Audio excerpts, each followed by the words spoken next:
Hey everyone, we're up to our second last Jesus-like habit.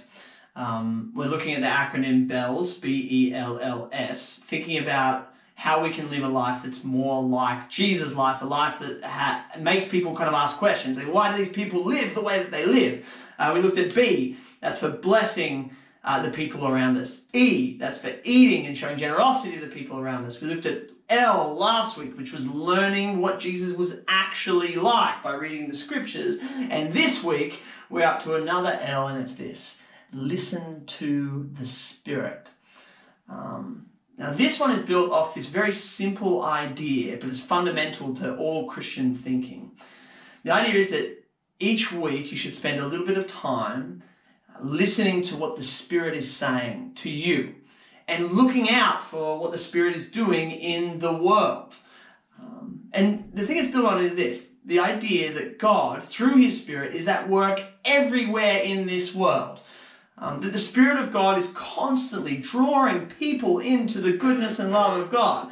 That the Spirit of God is bringing about goodness and justice and peace and love and generosity and doing those things. And that the job of the Christian is actually to join in what the Spirit is already doing. My friends, we in of ourselves, we can't do much at all. We can't bring people to Jesus. We can't make the world a better place particularly. We're not that good. But the Spirit is already doing that stuff. And our job is to join in what the Spirit is doing. And here's the thing, my friends. The Spirit is at work in places that you could not even possibly imagine. The Spirit is at work in hearts of people that you couldn't even imagine that the Spirit was at work in.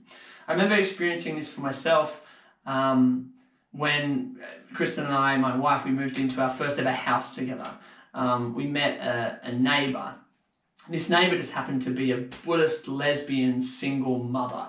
You couldn't get more different from Kristen and myself at the time. But we struck up this really nice friendship with her. And one day she came and she said, "Mitch, I would like you to christen my 3-month-old daughter." I remember thinking to myself, what christen? First of all, Baptists don't christen. Secondly, why does she want her daughter christened? She's a Buddhist. So I said to her, why is it that you want your daughter christened? And she said this. She said, well, it starts actually before my daughter was born, when I was speaking to my grandmother. My grandmother was on her deathbed, and the last thing she said to me was this: that sometime before my daughter turns 1, that a man is going to come into her life, and that man is going to love her more than anyone could possibly love her. And she said to me, she said, "Mitch, you know what I've realised? I've realised that man that's going to come into my daughter's life is Jesus. And I want to recognise that by getting my daughter christened." I explained to her that I couldn't christen her daughter because Baptists don't do that, but I'd be very happy to dedicate her daughter. And we dedicated her daughter at Lambton Park one day. My friends, can you see what I'm saying? That wasn't anything to do with me. I didn't manufacture this situation.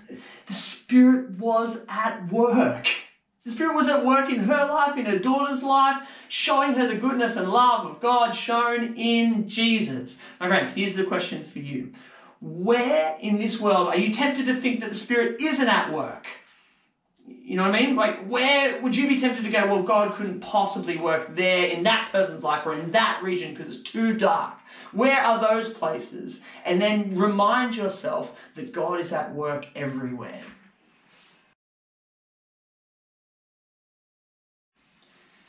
And there's a moment in Acts chapter 8 which I think perfectly sums up this kind of idea that the Spirit is at work. We're told in Acts chapter 8 from about verse 26 that Philip, the apostle and evangelist Philip, an angel tells him to head south on the desert road that goes down from Gaza to Jerusalem. So Philip, without questioning, he goes onto this road and he meets a man on the road. We're told the man is an Ethiopian eunuch. I'm going to talk a little bit later about why those two things are really important, that this guy was an Ethiopian eunuch.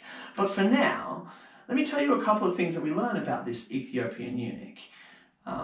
We learn later on that he's reading from a scroll, and the scroll that he's reading is the scroll of Isaiah, the book in the Old Testament.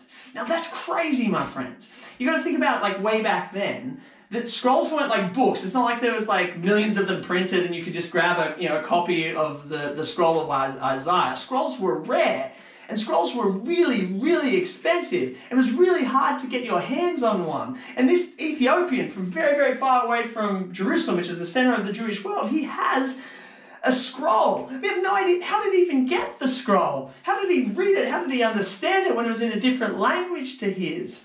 Yeah, all these questions make me think the only possible answer is, my friends, the Spirit was at work in this man's life, this foreigner's life, by somehow providing him with the scroll, maybe through a friend, maybe he found it, maybe he bought it. We also hear that he's going to Jerusalem to worship. He's going on this long trek so that he can publicly declare that he believes in the God of the Jews. What can you say, my friends, except that the Spirit is at work in this man's life? Now, we learn later on that he doesn't fully understand the scroll of Isaiah.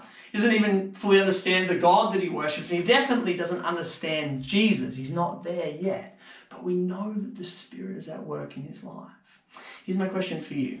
What might be some evidence that the Spirit is at work in someone's life? What might you see in them that would convince you that God is at work? And how then might you join in what God is doing with that person?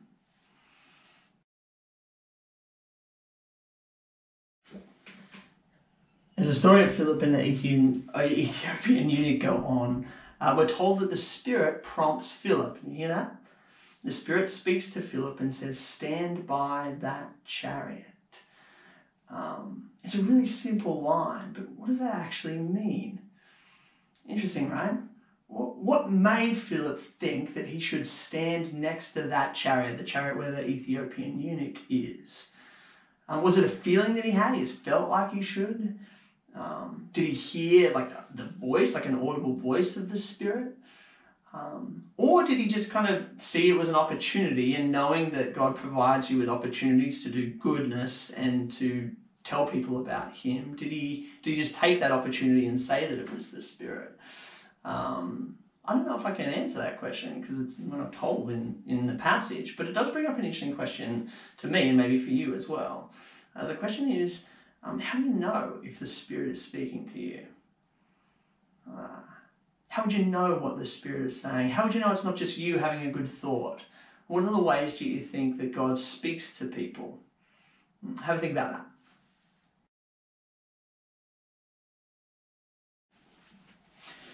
And Philip is standing next to the chariot where the Ethiopian eunuch is reading out loud from the scroll of Isaiah. It's an interesting detail because back then people really didn't read in their heads. All they really did was read out loud. Reading in our heads without making noise with our mouth is relatively a new thing in this world.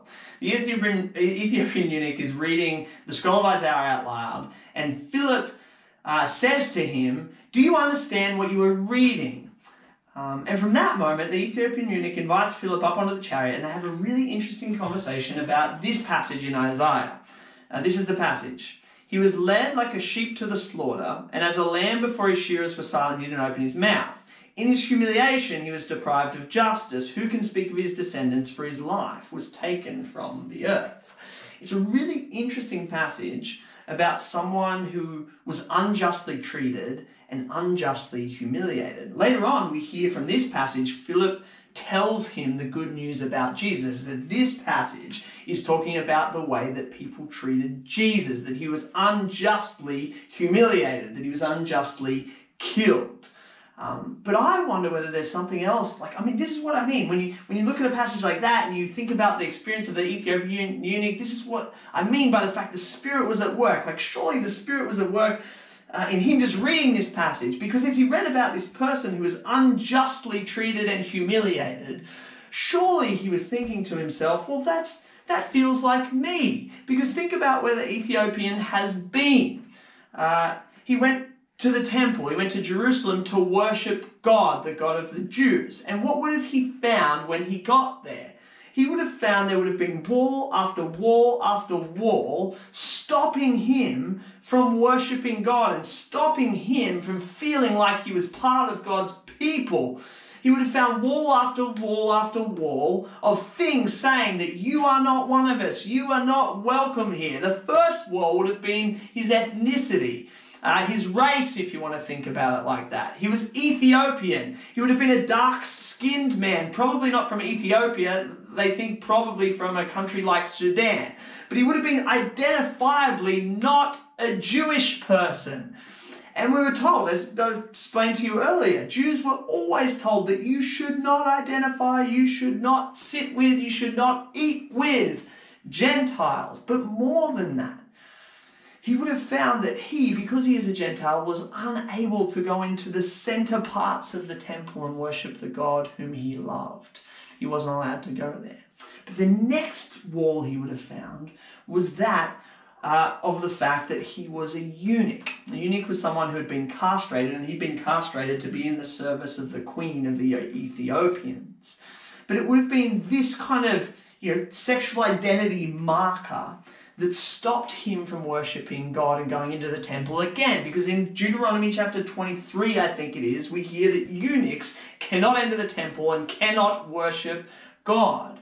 He would have had these two barriers, these massive barriers saying, you are not one of us and you never will be. Think about that. He's a eunuch.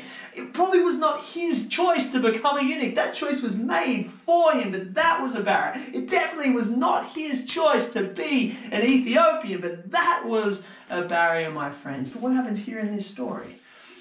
Philip sits with him and explains to him the good news of Jesus, explains that he should repent and be baptized. And you have this heartbreaking moment where the Ethiopian says to Philip, what would prevent me from being baptized? What's he saying? I've been prevented all this journey from coming close to God. Surely there's got to be one thing, something that's going to prevent me. Maybe it's the fact that I'm a eunuch. Maybe it's the fact that I'm a Gentile, but I'm going to be prevented. I can feel it from being baptized. Philip stops the cart at once and baptizes him, saying, there is nothing that can separate you from the love of God that is in Christ Jesus. It is welcome and available to all. All can come in and be the people of God, no matter what your identity is, my friends. Are you with me? Now that is good news. Wonderful news. Everyone is invited into this new kingdom, this new world, because of the life, death, and resurrection of Jesus. The last question I want you guys to think about is, what barriers do we, or does the church put up to people coming in and feeling like they are welcome to be a part of this new thing God is doing in the work and through the person of Jesus? What are the barriers that we can put up to people feeling welcome to come to church?